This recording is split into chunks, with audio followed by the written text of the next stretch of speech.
A quick new idea, daily, from the world's greatest TEDx talks. I'm your host, Atossa Leoni, and this is TEDx Shorts.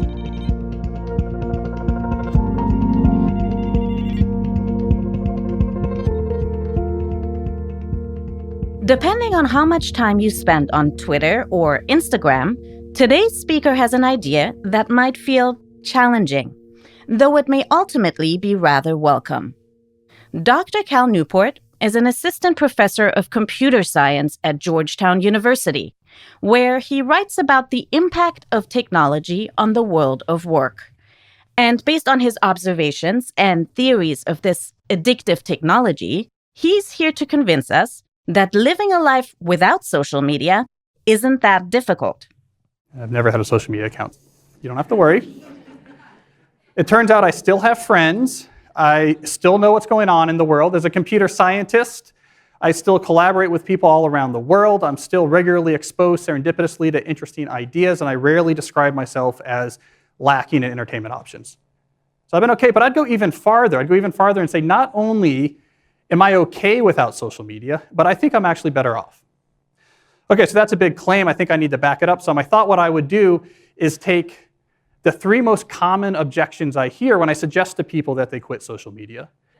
So this first objection goes as follows. Cal, social media is one of the fundamental technologies of the 21st century. Social media is not a fundamental technology. It leverages some fundamental technologies, but it's better understood as this, which is to say it's a source of entertainment. It's an entertainment product.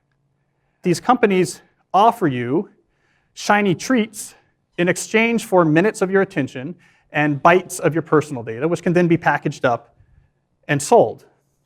So to say that you don't use social media should not be a large social stance. It's just rejecting one form of entertainment for others. So here's the second common objection I hear when I suggest that people quit social media. The objection goes as follows. Cal, I can't quit social media because it is vital to my success in the 21st century economy. So I recently published this book that draws on multiple strands of evidence to make the point that in a competitive 21st century economy, what the market values is the ability to produce things that are rare and are valuable. If you can produce something that's rare and is valuable, the market will value that. What the market dismisses, for the most part, are activities that are easy to replicate and produce a small amount of value. Well, social media use is the epitome of an easy-to-replicate activity that does not directly produce a lot of value. It's something that any 16-year-old with a smartphone can do. The market is not going to give a lot of value to those behaviors. It's instead going to reward the deep, concentrated work required to build real skills and to apply those skills to produce things like a craftsman that are rare and that are valuable. To put it another way, if you can write an elegant algorithm, if you can write a legal brief that can change a case, if you can write 1,000 words of prose that's going to fixate a reader right to the end, if you can do these type of activities which require deep work that produce outcomes that are rare and valuable, people will find you. You will be able to write your own ticket. You will be able to build the foundation of a very meaningful and successful professional life, regardless of how many Instagram followers you have. So this is the third common objection I hear when I suggest to people that they quit social media.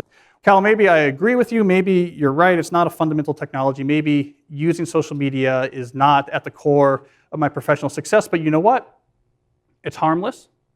I have some fun on it. Weird Twitter is funny. I don't even really use it that much. I'm a first adopter. It's just kind of interesting to try it out, and maybe I might miss out on something if I don't use it. What's the harm? So again, I look back and I say, this objection also is nonsense.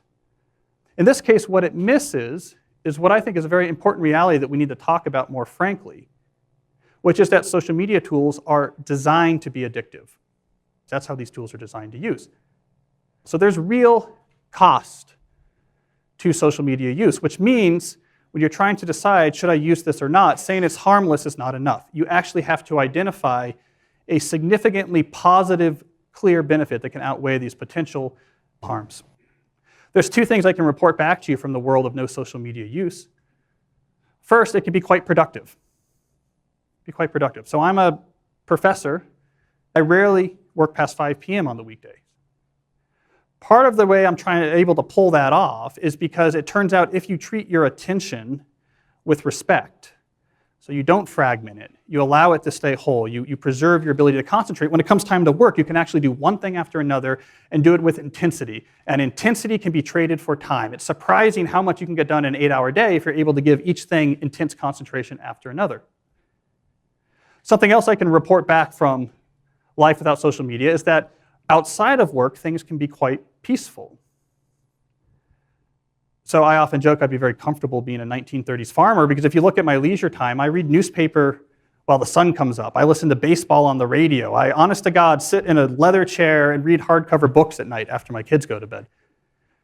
It sounds old-fashioned, but I'll tell you, they were onto something back then. It's actually a restorative, very peaceful way to actually spend your time out of work. You don't have the constant hum of stimuli and the background hum of anxiety that comes along with that. So life without social media is really not so bad. So I'm hoping that when many of you actually go through this same calculus, you'll at least consider the perspective I'm making right now, which is many more people would be much better off if they didn't use this technology. Now, of course, some of you might disagree. Some of you might have scathing but accurate critiques of me and my points. And of course, I welcome all negative feedback. I just ask that you direct your comments towards Twitter. The TEDx talk you just listened to was recorded at a TEDx event in Tysons Corner, Virginia. All TEDx events are independently organized by volunteers who believe in TED's mission of ideas worth spreading. Special thanks to the organizing team at TEDxTysons. Visit TED.com/TEDxShorts to listen to the full talk and learn more about TEDx Shorts. I'm Atossa Leoni. Thanks for listening, and see you tomorrow.